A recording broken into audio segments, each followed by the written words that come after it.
ada ininya. Baik, terima kasih. Kita mulai. Bismillahirrahmanirrahim. Assalamualaikum warahmatullahi wabarakatuh. Alhamdulillahirabbil alamin. Wassalatu wassalamu ala asrofil anbiya'i wal mursalin habibana wa nabiyyana wa sayyidina Muhammadin sallallahu alaihi wasallam wa ala alihi wa ashabihi wa man tabi'ahum bi ihsanin ila yaumiddin wa ba'd. Qala Allah Ta'ala fi kitabihil karim. A'udzu billahi minasyaitonir rajim. Bismillahirrahmanirrahim. Wal 'asr innal insana lafi khusr illa alladziina aamanu wa 'amilus solihati wa tawashaw bil haqqi wa tawashaw bis sabr.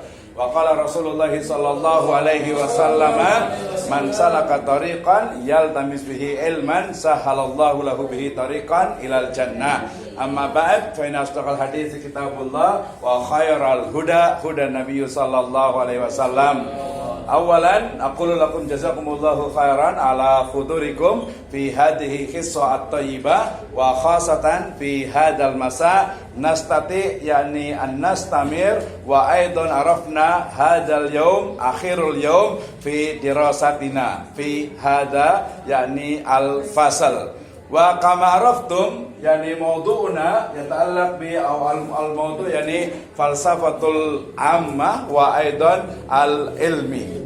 Now, extremely I'm very happy today, because we can discuss about the part of our religion, and also we know that the philosophy not only from the Islamic civilization but also from the Greek and other civilization, and we as academician and also as a Muslim have to know about what is the philosophy and also what is the axiology and ontology, epistemology, and the last is methodology.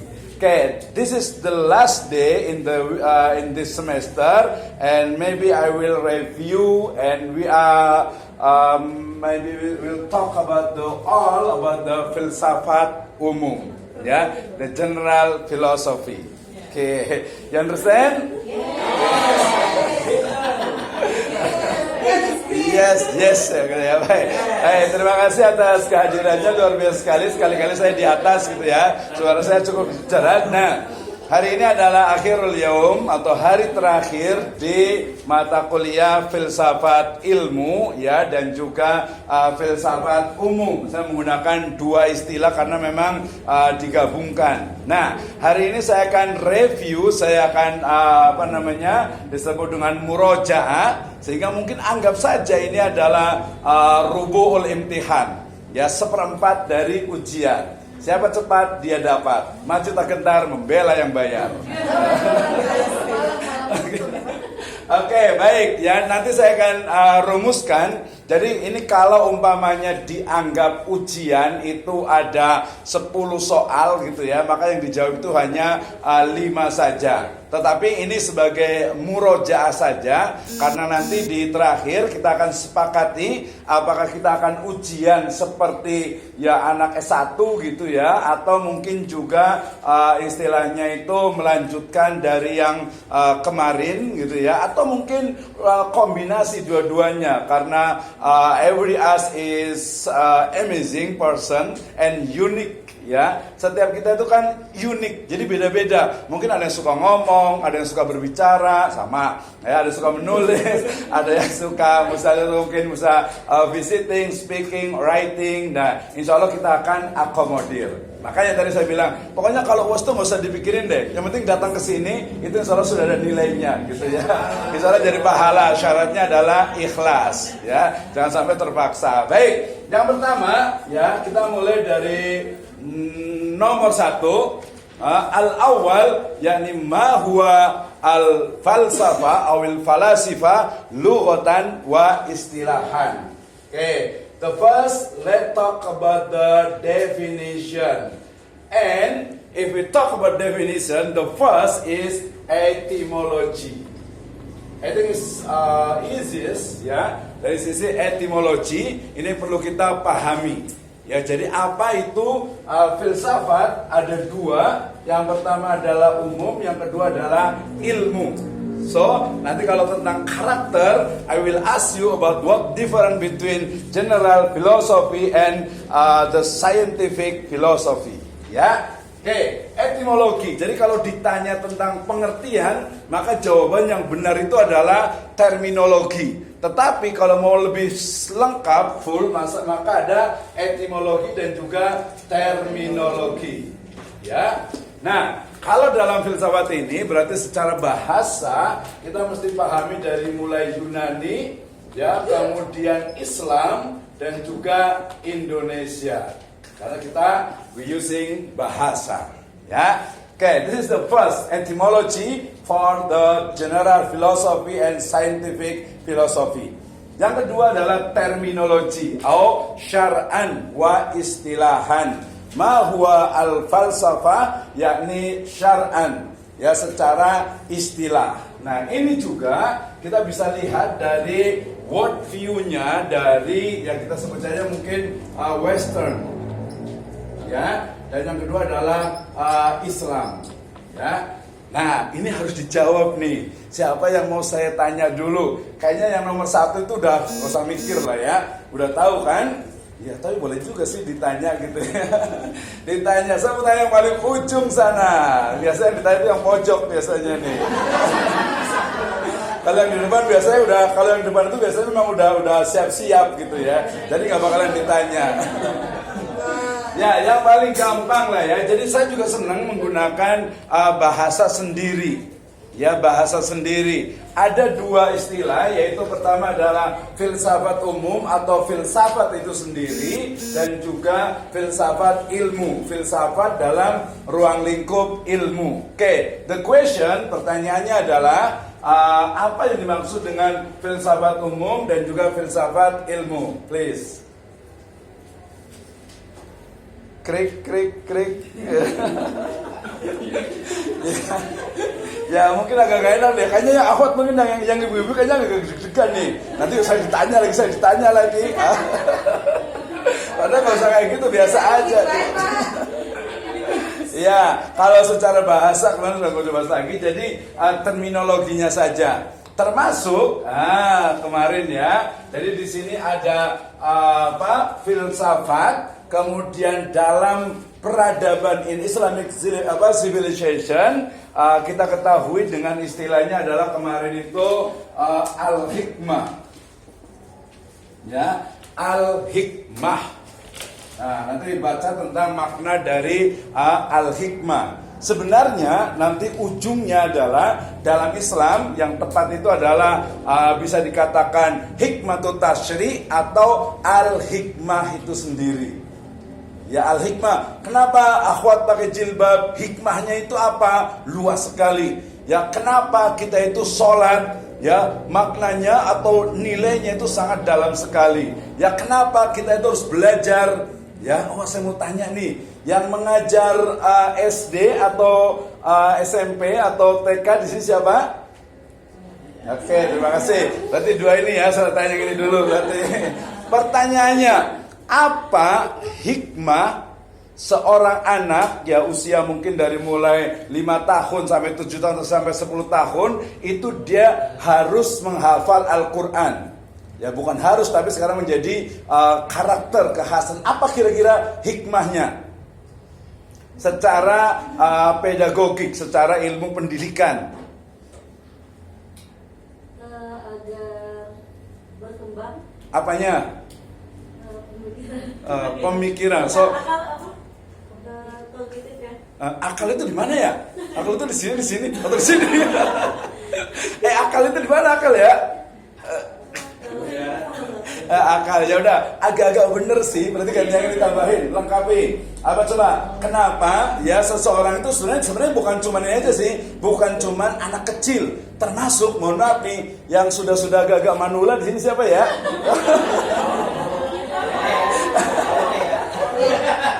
Pak Ono enggak, Pak Ono manula ini masih remaja. 17 tahun ya Pak. Remako gitu enggak betul. Oke, jawab dulu kira-kira kenapa?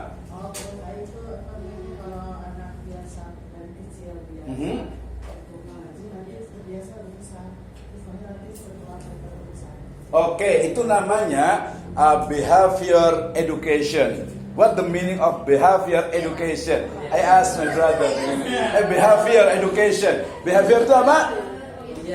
Pembiasaan. Jadi itu adalah lebih kepada konteks pembiasaan. Makanya kalau kita menjawab sebuah masalah itu lihat perspektifnya. Lihat perspektifnya. Misalnya saya mau nanya, apa beda antara Anas manusia dengan Al-Bashar manusia? Sama manusia juga ya padahal beda ya pasti ya Ustaz Ismail pasti beda. Oke, balik, jadi itu balik lagi tadi adalah behavior education, jadi pendidikan yang didasarkan kepada pembiasaan. Oke, sebenarnya bisa benar juga, tapi yang saya maksud adalah ketika seorang anak itu menghafal Al-Quran, maka dalam tanda petik dia itu dipaksa untuk menggunakan sel-sel yang ada di dalam otaknya. Sehingga sel itu yang belum berkembang secara banyak ketika dia menghafal, dalam tanda petik tadi itu apa? Dipaksa untuk menghafal. Sehingga dipaksa untuk menggunakan sel otaknya, sehingga teori sel otak mengatakan bahwa semakin dia dipakai, maka dia akan semakin berkembang. Sehingga kemudian ketika nanti dia dimasuki, diajarkan mata pelajaran yang lain, maka itu akan mudah karena sudah ada sel-sel yang biasa digunakan. Ini sama kita bayangkan dengan seorang yang tidak sekolah, mohon maaf biasanya tidak sekolah tapi tidak menggunakan ini alatnya atau otaknya itu untuk berpikir. Ya, nah maka itu biasanya pasti otomatis akan dia mikir sedikit aja itu udah malas. Dan kita tahu the big problem is in Indonesia itu adalah kurangnya, minimalnya orang itu mengoptimalkan otaknya. Hanya 2,5%. Kayak zakat, begitu aja. Ya cuma 2,5% digunakan. Ya karena kebanyakan orang itu malas mikir. Ya malas mikir, padahal tadi dengan membaca Al-Quran, dengan hafal Al-Quran, tadabbur itu akan apa? Melatih manusia, melatih anak itu untuk dia berpikir. Yang sudah dewa, yang tadi yang manula juga sama. Manfaatnya apa kira-kira nih? Kalau yang sudah manula nih, yang manula sudah mana ya? Sudah sana kayaknya tuh ya. Nah kira-kira apa tuh? Sampai-sampai kan kita tahu ada beberapa orang itu yang dia sudah dokter, sudah profesor, ketika sudah selesai mengajar atau bahkan dia pensiun, itu sampai membayar orang ya untuk apa? Main catur. Iya, main catur dia, sampai bayar orang suruh main catur gitu ya. Bukan yang di sini tapi ada profesor di Jakarta itu. Kenapa? Karena kalau nggak dipakai ya otaknya itu mungkin akan mengecil lama-lama ya pikun jadinya. Nah makanya dengan menghafal Al-Quran tadi untuk manula itu adalah menguatkan kembali kecerdasan dan juga daya ingatnya. Jadi mohon kepada yang sudah manula ya atau yang akan manula gitu. Tidak menunjuk ya. Oke, baik. Tadi sampai kepada apa yang disebut dengan apa? Tadi al-hikmah. Jadi hikmahnya yang saya pelajari itu baru satu ya, adalah bahwa ketika menghafal Al-Quran seorang anak itu akan melatih sel-sel dalam otaknya itu untuk bisa siap untuk digunakan. Ya belum lagi tadi yang behavior juga sudah benar juga. Oke, tadi saya mau nanya yang mana ya? Yang sana belum jawab kayaknya nih. Oke, jawabannya apa kalau yang ini? Filsafat itu apa sih? Oke, yang ini gantian. Langsung beda lagi pertanyaan. What difference between general philosophy and scientific philosophy? Bedanya apa sih sebenarnya? Di bahasa Indonesia juga ya? Enggak sih, kalau bisa pakain aja bahasa tubuh aja. Kita lebih fokus aja Pak ya. Kalau filsafat umum itu lebih ke ontologis, kebenaran, sedangkan filsafat umum itu lebih ke epistemologis, ke ilmu pengetahuannya. Wih, luar biasa. Ya, jangan sembung pergi ke mana ya? Ke Roma. Enggak, jadi gini. Oh ya, jadi sama juga tadi. Kan saya pernah bilang tadi, kalau ditanya apa perbedaan, sebenarnya dia bukan definisi. Ingat, ya definisi misalnya mohon maaf nih, ibu ini dengan ibu ini bedanya apa? Ya jawabannya itu adalah bedanya berdasarkan pakaiannya, warnanya, colornya. Ya, nah, pokoknya jadi berdasarkan. Oke, kita coba beda antara filsafat umum dengan filsafat ilmu berdasarkan objeknya apa? Berdasarkan objeknya. Jadi gini, kalau ini nanti ada sebelah sini sebelah panjang nanti semuanya ada. Jadi bukan filsafat umum, enggak. Justru semua baik filsafat umum ataupun filsafat ilmu semuanya bahas tentang ontologi. Siap-siap nanti ditanya. Ontologi, epistemologi, kemudian aksiologi dan metodologi. Nah, gitu ya. Jadi tadi bukan hanya ini ya, berdasarkan objeknya, coba satu objek. Objek yang dipelajari. Ini kalau filsafat yang dipelajari itu apa sih?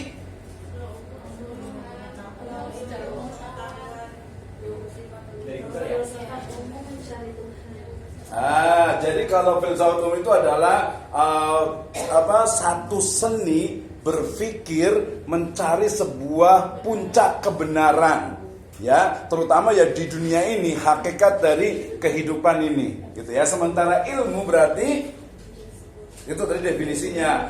Berarti kalau ilmu dipelajari itu adalah tentang sumber dari ilmu pengetahuan, sumbernya, kemudian standarnya, cara mendapatkannya, sampai tujuan dari ilmu itu sendiri. So berarti ini sebenarnya ini tuh sebenarnya bagian nanti dari sini, yang ada nanti di sebelah sini. Nanti kita akan bahas. Oke, lanjut. Ya, saya yakin sudah paham semuanya apa yang dimaksud dengan definisi ini. Kalau yang belum paham siapa? Yang belum paham siapa? Sampai itu ya. Ayo udah paling gampang lah. Filsafat secara bahasa filosofia. Ya artinya ya udahlah, yang lalu biar berlalu. Udah sedikit lagi. Pokoknya udah lulus. Yang duduk depan minimal dapatnya 85 lah. Ya. Ya, yang itu nggak ada. Oke, pakai bahasa sendiri. Filsafat itu apa? Gantian yang ini. Filsafat itu apa? Ya, itu secara etimologi. Cinta sebenarnya lebih tepatnya adalah wisdom, the love of wisdom. Cinta kebijaksanaan. Jadi kebijaksanaan itu adalah sebuah kebenaran yang yang paling tinggi, puncak dari sebuah kebijaksanaan. Nah, itu ya berarti cinta kebijaksanaan, filosofia. Ya, nah sedangkan secara istilah ini banyak sekali. Kalau saya biasa menggunakan dengan istilah, kalau perspektifnya orang feeling, biasa dia menyebut itu dengan seni. Ya, seni mengolah rasional, seni mengolah rasio dan hati untuk mencapai kebenaran sejati, kebenaran di semesta. Contohnya apa? Ya manusia.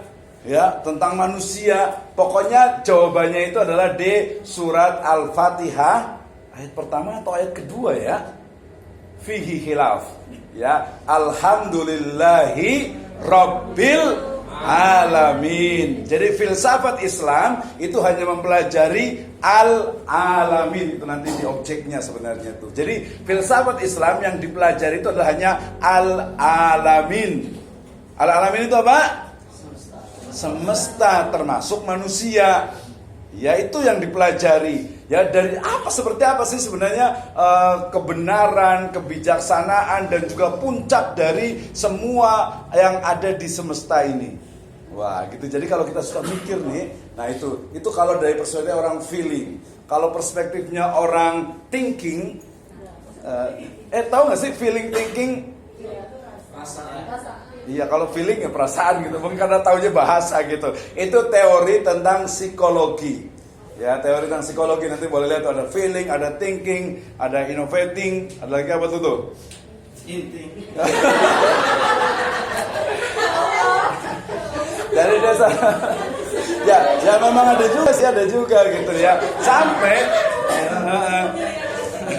kemarin ada teman saya di UIN Purwokerto tadi ngomongin tentang sinting itu, disertasinya itu tentang epistemologi, ya epistemologi disebutnya itu dengan bahasa Indonesia itu adalah ini mantra, epistemologi mantra dalam terapi penyembuhan orang dengan gangguan jiwa atau orang gila. Jadi bener nggak sih? Kira-kira nih ada yang tahu nggak nih di informasi di sini menyembuhkan orang gila? Ada yang pernah tahu nggak cara menyembuhkan orang gila? OTGJ. Padahal itu banyak gitu ya, banyak di jalan atau apa kan masih banyak gitu. Nah itu kalau disembuhkan. Kira-kira kalau selain medis dalam Islam ada nggak kira-kira ya? Iya di ruqyah, tapi kan ruqyah mungkin kalau ruqyah itu kan general, umum gitu ya. Mungkin ada ruqyah khusus gitu kali ya. Atau mungkin apa kalau di daerah Purworejo itu dia dimasukin ke gentong gitu ya, besar, kemudian di bawahnya itu dikasih api gitu ya. Dikasih api. Panas lah, kasih saus, kasih kecap.